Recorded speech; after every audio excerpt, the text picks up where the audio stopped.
Castillo. El prócer. Un sombrero blanco. Un maestro rural. Un país en crisis.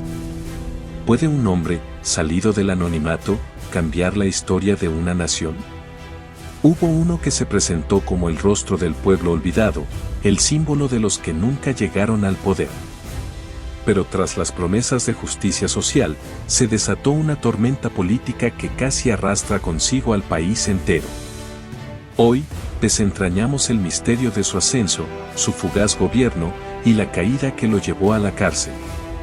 Quédate hasta el final, porque esta historia tiene giros tan inesperados como oscuros.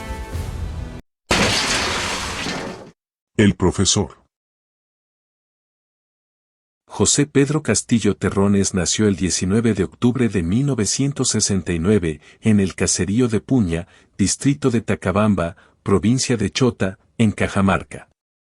Hijo de agricultores analfabetos, creció trabajando la tierra mientras asistía a una escuela primaria multigrado. Estudió educación en la Universidad César Vallejo y luego realizó una maestría en psicología educativa. Fue maestro rural por más de 25 años, en la misma zona donde nació. Pero su nombre comenzó a resonar en el ámbito nacional por una razón distinta: las protestas magisteriales. El sindicalista. Castillo ha sido dirigente sindical en el magisterio peruano por más de 2 décadas a nivel distrital, provincial y regional. Fue elegido presidente del Comité de Lucha de las Bases Regionales del SUTET. Posteriormente sería secretario general de la Federación Nacional de Trabajadores en la Educación del Perú, FENATET. En 2017, Castillo lideró una huelga nacional de profesores que paralizó el sistema educativo durante meses. Los delegados de los maestros fueron invitados al Palacio de Gobierno para reunirse con el presidente Kuczynski. Solo recibió a los dirigentes del CEN y a los dirigentes del Cusco, pero no a los representantes de las bases lideradas por Pedro Castillo, a quien el ministro del Interior, Carlos Basombrío, relacionaba con el Movadef, rama civil del grupo terrorista Sendero Luminoso. Frente a ese rechazo, los maestros huelguistas llegaron a la capital desde diferentes puntos del país, realizando marchas en la ciudad y concentraciones en la Plaza San Martín. Tras 3 semanas de huelga, el 24 de agosto de 2017, el gobierno publicó un decreto supremo oficializando los beneficios acordados en las negociaciones. El 2 de septiembre, Castillo anunció la suspensión de la huelga. Aquel conflicto fue su plataforma. Castillo se convirtió, sin saberlo, en un potencial candidato presidencial.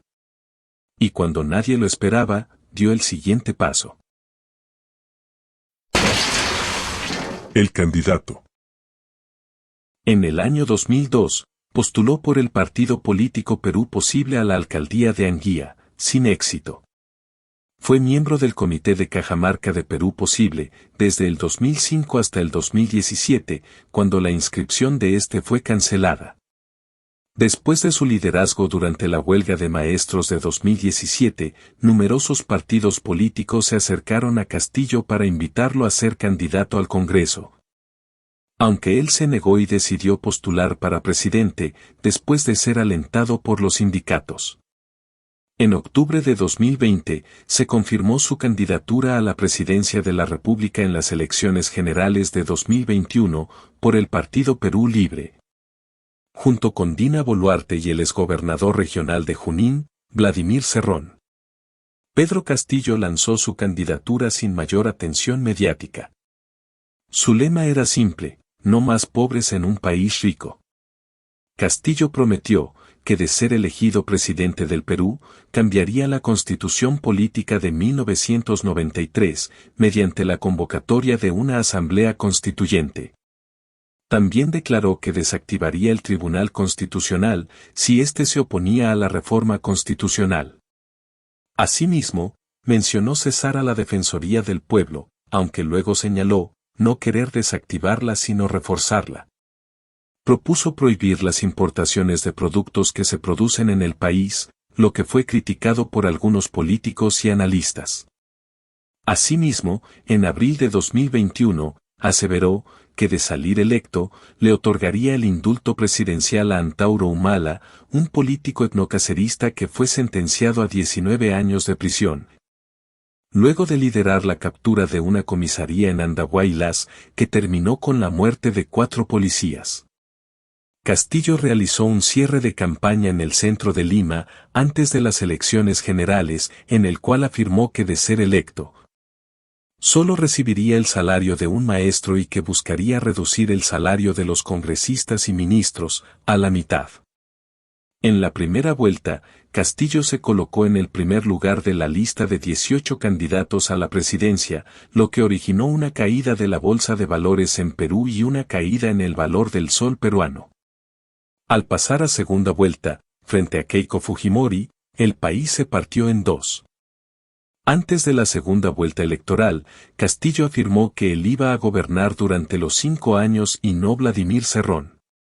En abril de 2021, Jenny Vilcatoma, excongresista del partido fujimorista Fuerza Popular, denunció a Castillo ante el Ministerio Público por falsa declaración en su hoja de vida.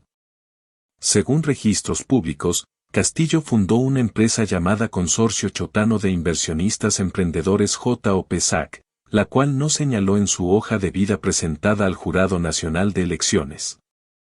Ante la denuncia, Castillo aseguró que no consignó a la empresa porque no se acordaba de ella, debido a que nunca operó, aunque se indicaba que invirtió 18.000 soles. El martes, 15 de junio de 2021, la OMPE publicó los resultados de la segunda vuelta electoral, al 100%. Castillo superaba a Keiko Fujimori. Pero, debido a los pedidos de nulidad de actas presentados por ambas organizaciones políticas, aún no se podía dar como ganador a ninguno de los dos candidatos. Finalmente, el 19 de julio de 2021, el Jurado Nacional de Elecciones, luego de declarar improcedente los pedidos de nulidad, suscribió el acta de proclamación del candidato. El presidente. El 28 de julio de 2021, Pedro Castillo asumió la presidencia del Perú. Era el primer presidente en décadas que no provenía de Lima, ni de la élite empresarial, ni de las universidades extranjeras. Pero, desde el primer día, su gobierno estuvo marcado por la inestabilidad. En sus primeros meses de gobierno, Castillo adoptó el uso de un sombrero de paja llamado chotano, un poncho y sandalias hechas con neumáticos viejos, pero posteriormente dejó de utilizar dicha indumentaria.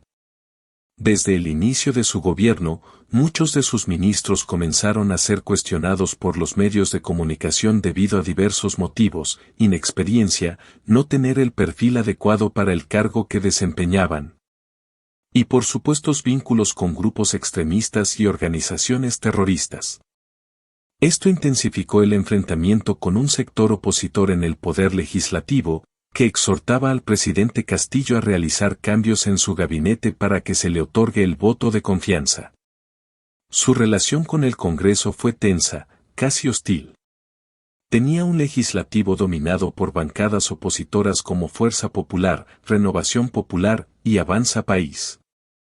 Las acusaciones de incapacidad moral, las censuras a ministros y los constantes pedidos de vacancia se convirtieron en el pan de cada día. Su presidencia estuvo marcada por los constantes enfrentamientos con el ala derecha del Congreso, la mala relación con la prensa, el oportunismo político entre los sectores oficialistas, el nombramiento de personas cuestionadas con la subsecuente incertidumbre política, la inestabilidad social y económica, y el aumento progresivo de la criminalidad. Afrontó 2 mociones de vacancia, en noviembre de 2021 y en marzo del 2022, que no recibieron el respaldo suficiente debido a una oposición fraccionada. El 30 de junio de 2022, renunció a la militancia en Perú Libre, para gobernar como independiente. Un día después de que el partido emitiera un comunicado pidiendo su salida como paso previo a la apertura de un proceso disciplinario, acusándolo de promover la desunión de la agrupación y de implantar políticas contrarias al programa electoral. En total se formaron 78 ministros en 495 días de gobierno, lo que se muestra constantes cambios en sus 5 gabinetes. Muchos de sus ministros eran personas sin experiencia, algunos incluso con antecedentes judiciales o investigaciones en curso. La improvisación era la norma. La corrupción. Durante su mandato, los conflictos sociales estallaron en diversas regiones del país, paros de transportistas, protestas por el alza de combustibles y fertilizantes, bloqueos en zonas mineras como Las Bambas y tensión con comunidades campesinas por promesas incumplidas. Castillo parecía no tener un rumbo claro. Su discurso cambiaba constantemente y sus promesas de campaña no se concretaban. Al interior, algunos lo veían como una figura sin control del poder. Y desde fuera, la comunidad internacional comenzaba a observar con preocupación. Pero el golpe más duro vino desde dentro, las denuncias por corrupción. La Fiscalía de la Nación inició investigaciones por presuntos actos delictivos cometidos desde el Ejecutivo. Se destaparon los siguientes escándalos. El caso Casa de Zarratea, despacho paralelo para negociaciones con diversos personajes. El caso Marca Group, presunto pago de sobornos por Sada Goraya Castillo y su entorno para obtener beneficios para su empresa. El caso Los Niños, presuntos beneficios a congresistas para que voten en contra de las mociones de vacancia a Castillo. El caso Gabinete en la Sombra, una presunta organización criminal encabezada por Castillo, para copar instituciones públicas y facilitar el direccionamiento de licitaciones a favor de empresas afines. Las denuncias de irregularidades en los ascensos de militares y policías. La inscripción del FENATEC y su influencia dentro del gobierno. La crisis de fertilizantes por fallidas compras de urea. Entre otras. Sus sobrinos, su exministro de Vivienda y hasta su exsecretaria personal fueron detenidos. Todo apuntaba a que el círculo se cerraba. El autogolpe.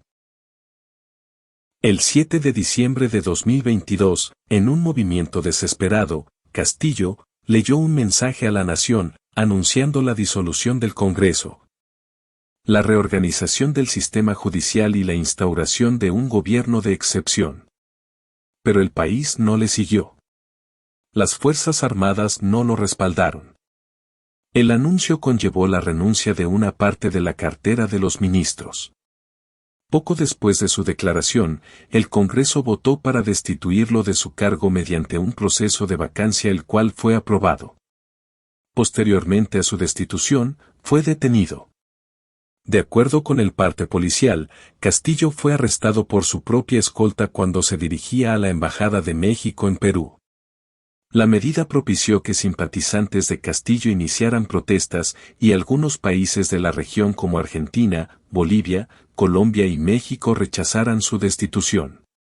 Un juzgado supremo de Perú dictó detención preliminar en contra de Pedro Castillo, por 7 días, bajo la acusación de rebelión y conspiración, dictaminando prisión preventiva de 18 meses por el autogolpe de Estado. Rebelión, conspiración y abuso de autoridad. El gobierno de México concedió asilo político a la familia de Castillo. El jueves, 29 de diciembre, la Corte Suprema de Perú ratificó la permanencia de Castillo bajo 18 meses de prisión preventiva. En febrero de 2023, la Fiscalía solicitó 36 meses de prisión preventiva contra Castillo, por los delitos de organización criminal, colusión y tráfico de influencias. En enero de 2024, la misma Fiscalía solicitó 34 años de prisión para el expresidente, por los delitos de rebelión, abuso de autoridad y grave perturbación a la tranquilidad pública. Su ideología. Castillo ha manifestado, en más de una ocasión, su intención de ceder una salida al mar a Bolivia, lo que le ha costado el rechazo de amplios sectores de la sociedad. Se le describe como dirigente de la izquierda política del Perú, populista y socialista. Algunos sectores también lo han descrito como de extrema izquierda, por aceptar principios del marxismo-leninismo declarados en el ideario del Partido Perú Libre. Aunque él mismo ha llegado a autodefinirse como progresista y no marxista. Se ha mostrado contrario al enfoque de género en el currículum escolar de los estudiantes, la legalización del aborto, la eutanasia y el matrimonio entre personas del mismo sexo. En una entrevista con CNN, dijo que de ser electo, mantendría conversaciones con las empresas multinacionales para asegurar que el 70% de las ganancias se quede para el país y se lleven el 30%, no al revés como es hoy. Respecto a la minería, Castillo también ha dicho que apoya la extracción de minerales en todo el Perú. Además, ha pedido una regulación más estricta de los medios de comunicación en Perú. Antes de ser presidente, Castillo llegó a afirmar que el gobierno de Nicolás Maduro es democrático al existir un Congreso opositor. Y que son los mismos venezolanos quienes deben resolver el problema de su país sin la injerencia de terceros. Posteriormente rechazó dar calificativos respecto al gobierno venezolano. Las sombras judiciales. Desde diciembre de 2022, Pedro Castillo permanece en prisión preventiva. La Fiscalía lo investiga por liderar una organización criminal, abuso de autoridad y rebelión. Él, sin embargo, se declara inocente. Asegura ser víctima de una conspiración política y mediática. Ha pedido asilo político. Ha acusado a la derecha, a los medios y hasta a organismos internacionales. Pero las pruebas se acumulan. El 26 de junio de 2024, Castillo se afilió al partido Todo con el Pueblo, partido del que anunció su creación y no está inscrita en el Jurado Nacional de Elecciones. El 4 de marzo de 2025, se inició el juicio en su contra por los delitos de rebelión, abuso de autoridad y alteración de la tranquilidad pública. Su futuro judicial es incierto. Pero su caso ya quedó grabado en la historia del Perú como uno de los episodios más caóticos y extraños de los últimos tiempos. ¿Qué fue Pedro Castillo? ¿Un traidor al pueblo o un campesino ingenuo devorado por el poder? ¿Un corrupto disfrazado de maestro o un presidente que intentó cambiar las reglas del juego y fue destruido por el sistema? Lo cierto es que su gobierno mostró las fracturas más profundas del país, el racismo estructural, la brecha entre Lima y las regiones, la debilidad de los partidos y el precio de llegar al poder sin preparación. Una historia que, como muchas en el Perú, no termina con un punto final, sino con un signo de interrogación. Si esta historia te dejó con más preguntas que respuestas, suscríbete al canal. Cada semana analizamos el lado oculto del poder, las sombras de la política y los personajes que cambiaron o destruyeron el destino del país. Dale like, activa la campanita y déjame tu opinión en los comentarios. ¿Pedro Castillo fue un presidente fallido o el chivo expiatorio perfecto? Nos vemos en el próximo video.